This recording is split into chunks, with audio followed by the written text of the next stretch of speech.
My dear friends, let's give some tzedakah with our prayers for the safety and security of all our dear brothers in the spirit of Simcha, the spirit of the Simcha of Purim, v'nahapachu, to turn around, turn over. These moments, the difficult moments that we are experiencing today, should be transformed miraculously into the ultimate celebration, the ultimate Simcha. Now, since we're entering this week in the week of Purim, which this year is going to be over many days.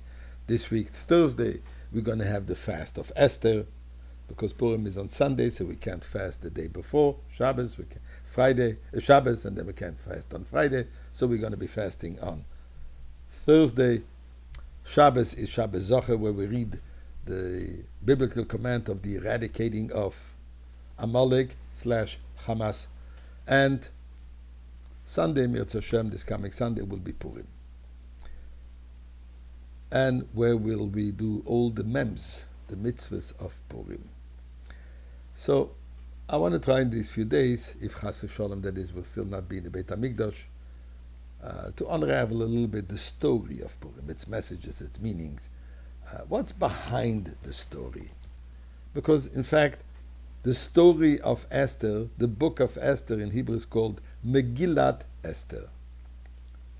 Megillah, which means the scroll, the letter of Esther, but these words seem to be contradicting, opposite from each other. Megillah, which means revealing, from the word gilui. In fact, what is a letter?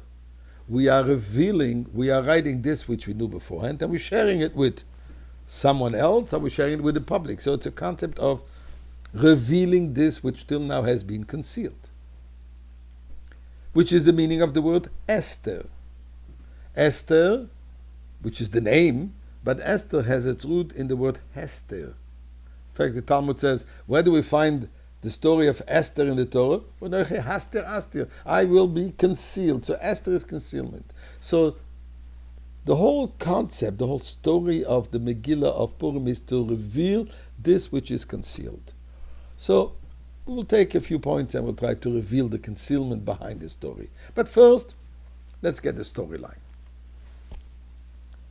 One of history's most powerful rulers, maybe the most powerful ruler, King Achashverosh, who is ruling over 127 countries, as the Megillah says, Mehoidu va'at Kush, from India to Ethiopia, basically the entire universe, the entire world.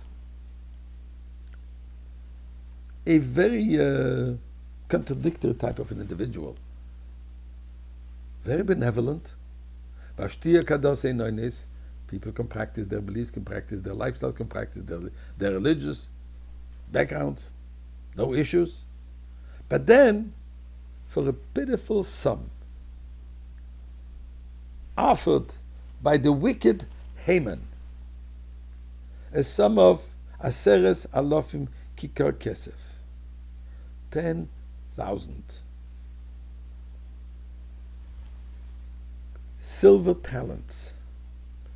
He is willing to have the entire Jewish nation eradicated. Now, where is his benevolence? Where is his open-mindedness? He was so open-minded, so progressive.